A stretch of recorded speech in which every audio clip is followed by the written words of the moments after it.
RSS chief చేసిన వ్యాఖ్యలపై YS Sharmila మండిపడ్డారు. దేశంలో రామ మందిర నిర్మాణం జరిగినప్పుడే దేశానికి స్వాతంత్ర్యం వచ్చిందని ఆర్ఎస్ఎస్ చీఫ్ మోహన్ భగవత్ చేసిన వ్యాఖ్యలపై షర్మిల ఫైర్ అయ్యారు.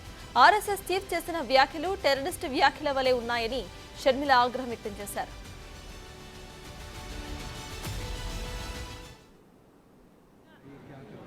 ఆర్ఎస్ఎస్ ముఖ్య నేత ఒక వ్యాఖ్య చేయడం జరిగింది. భారతదేశానికి స్వతంత్రం 1947లో రాలేదు.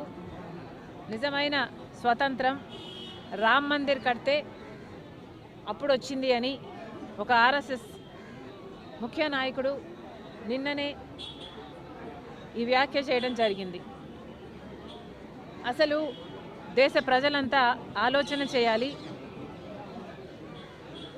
ఈ మాటలను గమనించాలి. ఇవి దేశద్రోహ మాటలు కాదా? వీళ్ళు అధికారంలో ఉన్న వాళ్ళలాగా మాట్లాడుతున్నారా?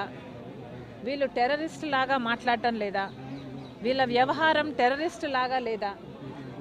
మన దేశానికి స్వతంత్రమే రాలేదని 1947లో లాంటి వ్యాఖ్యలు చేస్తున్నారు. రామ్ మందిర్ కట్టినప్పుడే స్వతంత్రం వచ్చింది అని మాట్లాడుతున్నారంటే వీళ్ళ విజ్ఞత, వీళ్ళ ఆలోచన తీరు ఎలా ఉందో ప్రజలు గమనించాలి. నిజంగానే ఆర్ఎస్ఎస్ కానీ బీజేపీ వాళ్ళు కానీ స్వాతంత్రం కోసం పోరాటం చేసింది లేదు. కాబట్టి వీళ్లకు స్వాతంత్రం 1947లో వచ్చింది అంటే నిజంగానే వీళ్ళకు ఆశ్చర్యం కలగడం సహజమే అనిపిస్తుంది. వీళ్ళు ప్రాణ త్యాగాలు చేయట్లేదు. వీళ్ళు స్వాతంత్రం కోసం వాళ్ళ రక్తం పెట్టలేదు, వీళ్ళ శ్రమ లేదు. ఏది లేకుండానే మనకు స్వాతంత్రం, భారతదేశానికి స్వాతంత్రం వచ్చిందని వీళ్ళకి ఏడుపా?